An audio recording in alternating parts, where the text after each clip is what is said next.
Let's talk about the molt. That dreaded molt.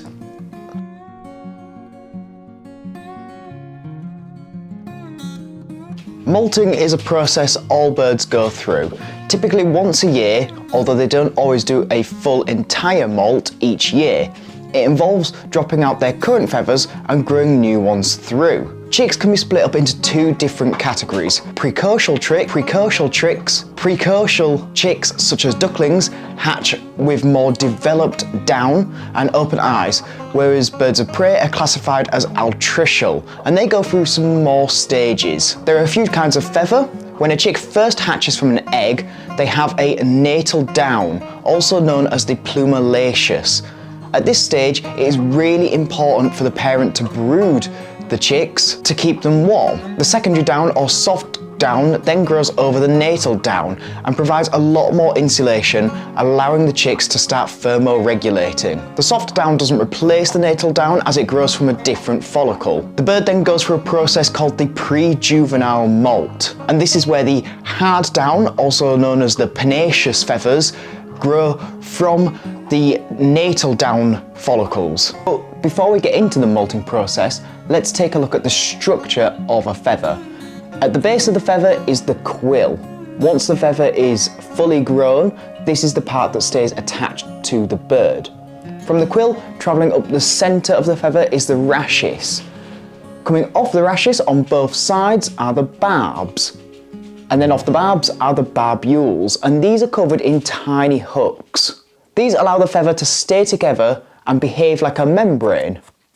Not all feathers are the same shape, they vary depending on their function and location on the body. On the wing, there are primaries and secondaries. The secondary feathers attach to the ulnar section of the wing, that would be this part of your arm, and they are more symmetrical with a central rachis. The secondaries are numbered with S1, starting near the joint, the middle of the wing, moving to S13 near the body. The primary feathers are more asymmetrical, with the rachis being more to the outside of the body. Unlike the secondaries, they are numbered. P1 sits next to S1 on the joint, spreading outwards to P10 on the tip. On the tail of most birds of prey, there are 12 feathers, 5 on the left, 5 on the right, and 2 central feathers. The central feathers are called the deck feathers, and like the secondary wing feathers, they are symmetrical with a central rachis. The rest are called the rectrices, and like the primary wing feathers, are asymmetrical with the rachis again closer to the outside of the tail. So what actually is the molting process? When a bird reaches roughly 1 year old, she enters a second pre-basic molt, where for many species she will gain her full adult plumage or enter the sub-adult phase. She will then cycle through a molt once a year, usually throughout the summer months. When a feather is dropped, it hasn't just fallen out, it's pushed out by the growth of the replacement feather. As a feather grows, the rachis is filled with blood, and this provides nutrition to the feather, allowing it to grow. In falconry, these feathers are known as being in blood. When all the feathers have grown and she is at the end of her molt, she is called full-summed. Once all the blood in the new feathers has drained away from the rachis, she is hard-penned. During a complete molt, the wings molt in a specific pattern. It's not just all random. The place where the molt begins is called the molt foci, and it is different for many types of raptor. Falcons replace their feathers starting with P4, moving inwards to P1 and outwards to P10. The secondaries have 2 foci, S5 and S13. Dipiters have a different pattern, starting with P1 moving outwards to P10, while the secondaries have 3 foci, S1, S5 and S10. With the tail, they typically start with the deck feathers and molt outwards towards the edges. So how long does the molt take? That's a tough question, and I don't believe there is one set answer for each bird. Each species will grow feathers at a different rate, and different sized feathers will grow at different rates as well. For example, it can take up to 65 days for a common buzzard to fully grow a flight feather, whereas it can take a griffon vulture up to 125 days. So it's a massive difference depending on the size of the feather. On average, primary feathers will grow around 6 millimeters per day, whereas secondaries and tail rectrices will grow around 3 millimeters per day. As a side note, it's important to remember these are based off wild birds, and captive birds may well go through a sped up version of the molt. The primaries are usually prioritised over the secondaries, and when a new feather grows, it may look unusual if you are not experienced or have not seen the molt before. While growing, the feather is protected by a waxy sheath, and she will then preen this out as the feather continues to grow. And there are loads of other factors that affect the speed of the molt, including the diet, light sources, stress levels, and even activity levels. Some birds may not even complete a full molt in one cycle, and there may be feathers left. This is referred to as an incomplete molt, and can be quite common. Some birds have the ability to replace feathers outside of their regular molting pattern. Larger birds such as vultures and eagles have been observed picking out broken feathers, causing them to fall out and grow a replacement outside of their molt pattern. However, typical falconry birds, such as the smaller accipiters and the falcos, do not seem to show this same ability. Another thing to note regarding falconry birds is that some species of falcon will arrest the molt halfway through the cycle and continue through the winter. This is due to the migration. Species in the wild that migrate will begin their molt in the summer, like most other species, when they would be in their breeding grounds naturally. And then they pause the molt for migration and then finish the cycle once they are in their wintering grounds. Hawks and buzzards, however, typically complete a full molt continuously through one cycle. But what's it like having a bird that is going through the molt? Different falconers will each have a different experience with their hawk during the molt, depending on how they keep her and what she is doing throughout the molt. Generally, they may be a little more stressed or on edge and misbehave or show a bit more aggression through the molt. This is likely due to the fact that her hormones are changing, and it is potentially itchy having a new feather growing through and poking through your skin, so she could be a little bit more wound up than usual. I'm going to say there are 3 different ways of treating the molt.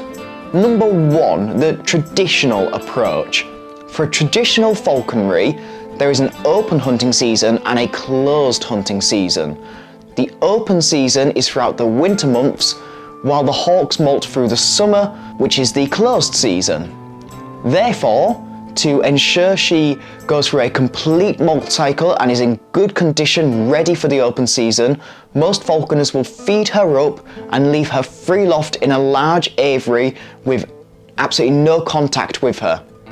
And they can even feed her through a food hatch or a chute, feeding her as much highly nutritious food as she wants and keeping her from exerting herself with longer flights. And this means that she can put lots of her nutrition into growing these new feathers.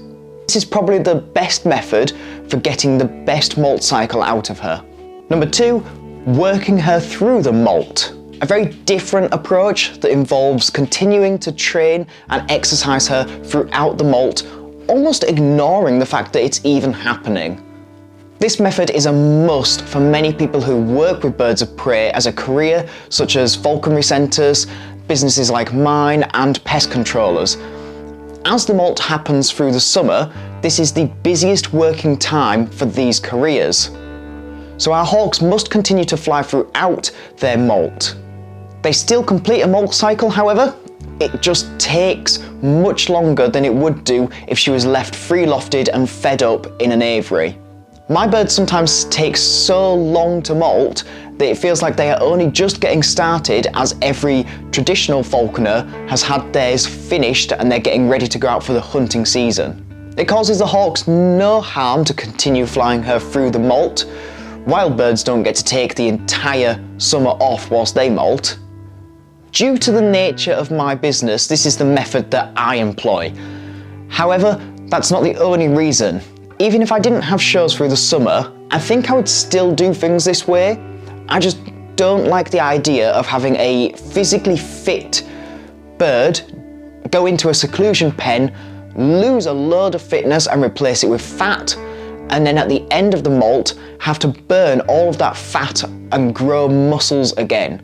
It just seems like a lot of unnecessary stress to put on the bird's body. Having said that, I do think it is necessary to give the bird a break and let her molt out properly every few years. Number 3 is kind of the middle approach, and some people walk right down the middle of these two methods. They don't continue flying their hawks like I do, however, they don't seclude them in a free loft aviary with absolutely no contact. The hawk is free lofted and fed more than usual, however, rather than having no contact with her and feeding through a hatch or a chute, the falconer actually goes in the aviary and interacts with her to some degree, and even feeds her on the glove.